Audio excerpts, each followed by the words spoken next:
اچھا کبھی آپ کے گھر میں سالن خراب ہو جائے، یہ طریقہ تو آزما کے دیکھیں، میں نے آزمایا۔ ایک دفعہ ایسا ہوا گوشت میں بدبو پڑ گئی، فریج خراب ہو گیا، گوشت نیلا ہو گیا، اوپر سے نا ایسے جیسے بالکل نیلا سا ہو گیا، اس میں سمیل تھی۔ انہوں نے کہا پھینک دو۔ ہاں میں نے کہا ٹھیک ہے پھینکو، پھینکو اس کو اٹھاؤ۔ میں نے کہا اس کو بندے کو، میں نے کہا جا پتیلی میں ڈال، اس کو دھو لے، ڈال کے پتیلی میں تھوڑا سا نمک ڈال دے، مرچ ڈال دے اور تھوڑا سا گھی ڈال دے اور پتیلی کو پانی سے بھر دے، ڈھکن رکھ کے آگ لگا دے، ہلکی آنچ پہ اس کو ساری رات اس کو آگ لگی رہے، پانی اتنا ڈالنا جل نہ جائے۔ میں نے کہا صبح جو ہے دیکھنا پھر ذائقہ بتانا۔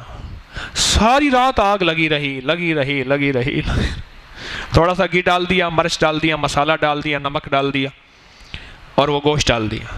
اچھا اس کے ساتھ کچھ چربی بھی تھی، میں نے وہ بھی ڈال دی، وہ خود ایک گھی ہے۔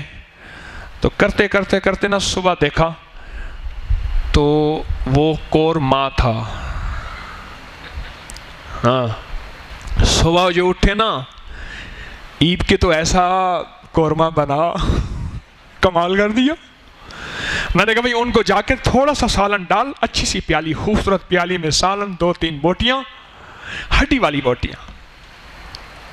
جو باذوق آدمی ہوگا وہ ہڈی والی بوٹی کھائے گا، اور جس کا ذوق نہیں ہوگا وہ کسائی سے جھگڑے گا، یہ گول بوٹی ڈال، گول بوٹی۔ میں نے ایک بندے کو دیکھا، میں کہا تو یہ ذوق ہی نہیں ہے، کھانے کے تو ہڈی والی بوٹی ہوتی ہے، تو کہہ رہے گول بوٹی ڈال۔